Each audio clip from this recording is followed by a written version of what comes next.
ঘাস বোনার আগে নিয়াত করে নেবেন যে 3 ভাগের 2 ভাগ আপনার 1 ভাগ মানুষের। কারণ গ্রামে যাদের ছাগল আছে গরু আছে তারা অবশ্যই কিন্তু এই ঘাসগুলো ছাগল খাওয়াবে, গরু খাওয়াবে। আপনি যতই নিষেধ করি না কেন সবাই খাওয়াবেই, মানে কাটার জন্য প্রস্তুত আছে। ওনা যদি নাও দেখে সমস্যা নেই, কিন্তু যখন আসে না তখন কিন্তু ঠিকই কাটতে আসবে এবং গরু এবং ছাগলের জন্য।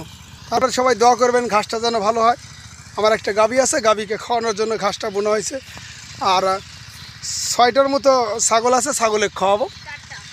ভালো থাকবেন, সুস্থ থাকবেন, আল্লাহ হাফেজ। এটা হলো বিয়াঘাট নামসরা, থানা গুরদাসপুর, জেলা নাটোর। চারিদিক মাঠটাই শুধু ঘাস। ঘাসটা বড় হলে অবশ্যই আপনাদেরকে দেখাবো। সে পর্যন্ত সবাই ভালো থাকুন বন্ধুরা, সুস্থ থাকুন, আল্লাহ হাফেজ।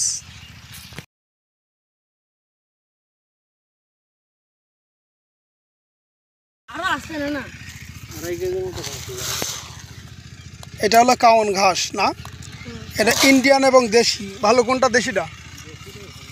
অনেকেই বলছেন ইন্ডিয়ানটার সাইজে দেশিটা ভালো, কাউন ঘাস। এই জন্য আমরা সবাই ঘাস বোনার আগে অবশ্যই যারা গাভীর বা গরুর জন্য বা ছাগলের জন্য আমরা ঘাস বুনি, অবশ্যই আমরা তাদের থেকে অবশ্যই শুনবো। এই 10 কাঠা বিয়ে পুরোটাই ঘাস বোনা হলো। এটা হলো বিয়েঘাট নামসরা, থানা গুরদাসপুর, জেলা নাটোর।